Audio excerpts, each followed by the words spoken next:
त्यो हेड इन्जुरीको विषयमा भन्नुपर्दा एज ए प्रोफेसर अफ न्युरोसर्जरी मैले धेरै हेड इन्जुरी भएका केसहरू ट्याकल गरेको छु, लाइफमा बचाएको छु, रिहेबिलिटेसन गराएर पुनर्जन्म दिएको छ।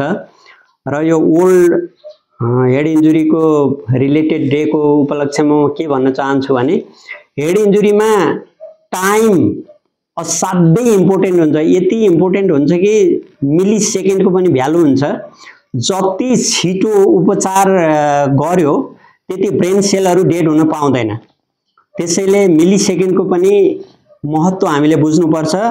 अरू विषयमा जस्तो अरू सब्जेक्टको जस्तो 1-2 घण्टा पछि गरौँला, 1-2 दिन पछि गरौँला भनेर हुँदैन। पहिलो कुरो टाइमको असाध्यै धेरै महत्त्व हुन्छ र त्यो सम्बन्धीको सकेसम्म एक्सपर्ट ओपिनियन लिनु बेटर हुन्छ। खाली प्राइमरी हेल्थ केयर सेन्टर अथवा तल्लो तहको स्वास्थ्य कर्मीसँग भन्दा सकेसम्म उच्च तहको स्वास्थ्य कर्मीसँगबाटै सेवा सुविधा सल्लाह लिनु बेटर हुन्छ। र स्पेसल्ली हेड इन्जुरी के किसिमले हुन्छ भन्ने कुराहरू अहिले त prevention is better than cure.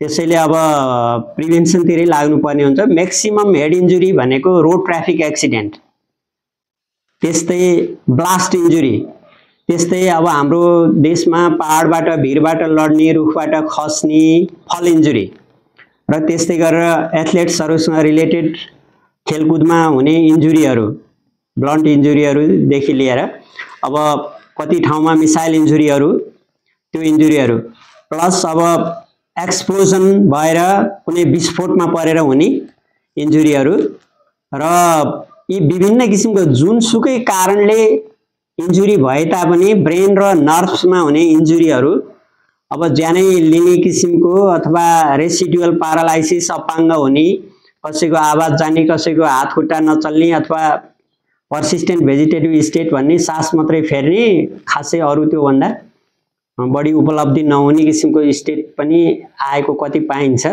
त्यसैले अब हरेक किसिमको यी दुर्घटनाहरूबाट बच्नको लागि जस्तो रोड ट्राफिक एक्सिडेन्टमा ट्राफिक सिग्नलको चाहिँ हामीले धेरै याद गर्नुपर्ने हुन्छ। बलपूर्वक मिचाइ नगर्ने, मोटरबाइक चढ्दाखेरि सकेसम्म पछाडि बस्ने व्यक्तिले समेत हेलमेटको प्रयोग गर्ने।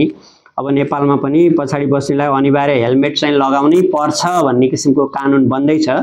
एकपटक लागू भइसकेको थियो, त्यति प्रयोगमा आएन, फेरि विविध कारणले होला त्यो भयो। त्यस्तै अब कुनै पनि अब टर्निङहरूमा गाडी चढेर जाँदा ओभरटेक नगर्ने, स्पष्ट आफ्नो क्लियर लाइन नदेखेसम्म ओभरटेक नगर्ने र सिग्नल दिएर साइड दिएर मात्रै ओभरटेक गर्ने।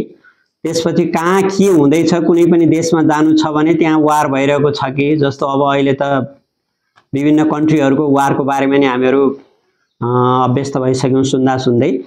र त्यो प्रिकसन लिने, कहीँ ग्यास विस्फोट भएको छ भनेदेखि, हुनेवाला छ भने त्यसमा पनि पूर्व सावधानी लिनुपर्ने हुन्छ। र सकेसम्म छिटो इन्जुरीलाई जोगाउनको लागि कतिपय त म्याक्सिमम केसहरू त अब सिटी स्क्यान अथवा एमआरआईको हेल्पले नै हामीहरू अपरेसन गरेरै बचाउनेतिर लाग्छौँ।